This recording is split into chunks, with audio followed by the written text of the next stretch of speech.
Welcome to the Pub Sports Radio, Ian Cameron Sports Report for Tuesday, November 17th. We've got MAC football preview on today's show. Before that, we look back on Monday Night Football and a complete bore, a complete snore fest of a game. Chicago and Minnesota, the Bears offense, new offensive coordinator and Bill Lazor, didn't matter one bit. Same issues plaguing the Chicago Bears offense last night. Couldn't run the football. Nick Foles in the passing game, unable to get on track. The offensive line in shambles, really struggling to run block, pass protect adequately for Foles. And it was just a mess once again for this Chicago Bears offense. The fourth loss in a row for the Bears. Let's give Kirk Cousins credit, because part of my thinking with Minnesota last night was, he wasn't going to be a quarterback that I trusted on the road against a good defense. He didn't really push the ball downfield a lot, but he took the throws that were there. The short to intermediate passing game was working for Kirk Cousins on a night where Dalvin Cook was somewhat held in check by the Bears defense. So you got to give Kirk Cousins credit. He played like a guy that had had enough of hearing that he was 0-9 on Monday Night Football, and he certainly went out there and slayed the beast, so to speak, with his first win in his career on Monday Night Football, leading Minnesota to the win and the point spread cover. They were the right side. I mean, I had a piece of Chicago, and I have no complaints losing there. Minnesota was the right side. Not for that Cordero Patterson kick return touchdown, the game wouldn't have even been in doubt going into the final minutes of the fourth quarter. But Minnesota gets the win, gets the cover, and look out now. They're 4-5, and they're talking like a team that still believes they can make the playoffs in the NFC. Of course, the extra playoff team this year is going to help those teams try to get in. So Minnesota with the win and cover, and the game staying well under the total. All right, let's preview the MAC for the next two nights, Tuesday and Wednesday, MACtion in college football. We've got Akron taking on Kent State. Kent State 26-point home favorites, 59 the total tonight. Look, Akron's not good, okay? They're on a 14-game losing streak straight up, 2-12 against the spread their last 14 games. I understand all that, but they covered last week, wire to wire, against Ohio, a game that Akron was trailing by just one possession in the fourth quarter before Ohio finally put the game away. But that was the best I've seen this Akron team that has been nothing short of miserable for the last two seasons. That was the best I've seen them look on both sides of the football in the last 2 years. Gibson, the quarterback, looked competent. He looks like he's got some promise. They ran the football effectively. Defensively, they were able to stop the run at a decent clip as well against Ohio. For Tom Arth's Akron team, it is a complete rebuilding job that they're in the middle of right now. But if they somehow can turn last week's performance, if that's a sign of maybe slight improvement with this team, and that's the big question, because let's not forget they got blown out 58-13 by Western Michigan the week before in their first game. Which Akron team is it? The one that was blown out by WMU, or the team that was competitive against Ohio last week? But even if they're just a little bit improved, a modicum of improvement, they might be able to cover some point spreads and cash some tickets because of just how low their power rating is and how low it's become over the last couple of seasons. They're playing at a very explosive Kent State offense. Dustin Crum, the quarterback, at that extreme tempo offense that they run. But I'm kind of interested in Akron getting all these points. It's a big number to be laying. Kent State's still not a outstanding defensive team. Maybe Akron can punch in a score or two, and maybe just a score or two from Akron can get them inside this number here tonight. I also think the game probably goes over the total, 59.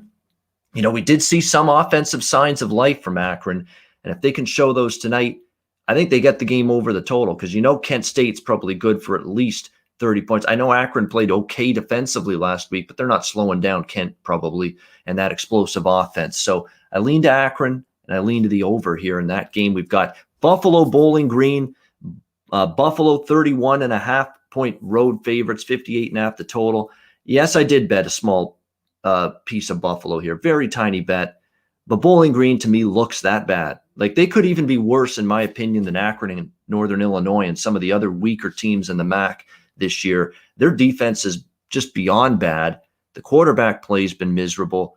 Buffalo's as balanced and strong on both sides of the ball as any team in the MAC. They've got a great run game with Jarrett Patterson. Kyle Van Treese is a good quarterback, and the defense is one of the best defenses in the MAC, especially up front. They can really blow up the line of scrimmage. I understand why the money's coming in on Buffalo. It's a lot of points, but I don't know if there's a case to be made for Bowling Green until we see something positive. And I haven't seen anything yet positive for the Falcons through the first two games. Wednesday in the MAC, we've got Northern Illinois, Ball State. Ball State, 15-point favorites, 61.5 the total. I lean over the total once again with Ball State. 2 straight overs to begin the season. Their offense with Drew Plitt is dynamic. The running game is outstanding as well. They're balanced. They can do it both ways, through the air, on the ground. Now, Northern Illinois, can we trust their offense, which hasn't been great so far? But they do have a quarterback in Ross Bowers that I don't know if he's very good, but he's experienced coming over from Cal. And Ball State's defense, it's not very good, okay? And Ball State's defense is probably worse than Central Michigan and Buffalo's defense, the first two opponents for Northern Illinois this season. So I like that game to get up and over that total, and think Ball State, again, much like they were last year, looking like a team with a great offense, but a very shaky defense. Toledo, Eastern Michigan. Toledo, 6.5-point road favorite, 61 the total. From a side perspective, I'm torn in this game because I think Toledo's the far better team, but they're laying 6 on the road.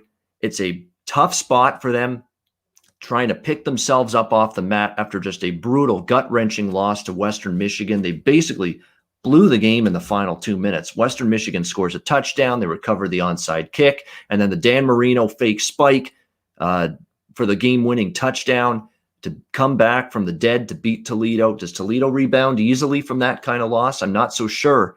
So it's tough to lay 6.5 with them, but I do think they're the much better defense. Their offense is certainly one of the better ones in the MAC with Eli Peters at quarterback. But I like what I'm seeing out of Eastern Michigan, especially on offense. Preston Hutchinson, I should say, very impressive last week. Dual threat quarterback. He can throw it. He can run it. Chris Creighton and the Eastern Michigan Eagles continue to be a good underdog team. They're 2-0 against the spread this year, covered as underdogs against Kent State, and then again last week against Ball State. It's tough to bet against Eastern Michigan as underdogs, and of course, they're once again getting points here in this game. This is another game where the total's gone up, 58.5 to 61. I do agree. I trust the offenses more than the defenses. Western Michigan, Central Michigan, good in-state battle to wrap up the MAC schedule Wednesday night. Western Michigan, slight road favorites, 1.5, 59.5 the total. Much like Toledo could be in for a hangover after the loss last week, you could say that about Western Michigan coming back to win that game. You know, it was one of those games they stole at the end. You give them credit. You give Ellaby, the quarterback, credit for leading them back to win that game. But after a huge win like that, you know, is there a letdown in play? And I'll tell you what, with Central Michigan, you know, I've now backed Central Michigan, or at least leaned to them the first 2 weeks. I was on them against Ohio. I didn't bet them last week, but I was leaning to them against Northern Illinois. Jim McElwain's team looks really good. Daniel Richardson, the quarterback, looks competent. And the defense for Central Michigan, which wasn't great last year, looks better this year. So I think this might be a wrong team favored situation. If I'm betting that in-state game, Western and Central Michigan, I'm definitely looking at the home underdog here if I'm betting this game. I like what I see out of Central. And after the kind of win we saw out of Western Michigan last week, I don't know if I trust them to keep it going on the road here against a Chippewas team that has started the season 2-0 straight up, 2-0 against the spread, and has looked very impressive so far. I lean to Central Michigan in that game. All right, there's your MAC college football preview, and that's going to wrap up an abbreviated edition here of the Pub Sports Radio Ian Cameron Sports Report for Tuesday, November 17th here on Pub Sports Radio. Thanks again to all of you for watching on a daily basis. Enjoy your Tuesday night, and I will be back with you tomorrow right here on Wednesday. We'll preview Thursday football action. We'll look at Tulsa, Tulane in college football, as well as Utah State, Wyoming. And we'll also preview a massive NFC West Thursday night football showdown between the Arizona Cardinals and the suddenly slumping Seattle Seahawks. They played a classic just a few weeks ago that went to overtime in Arizona. If this game's anything as close to as good as that one was, we should be in for a good Thursday night football game in the NFL. I'll preview that tomorrow on the Wednesday edition of the Ian Cameron Sports Report show. So make sure you join me for that. Have a great Tuesday night. I'll be back with you tomorrow on Wednesday for for another edition of the Pub Sports Radio Ian Cameron Sports Report.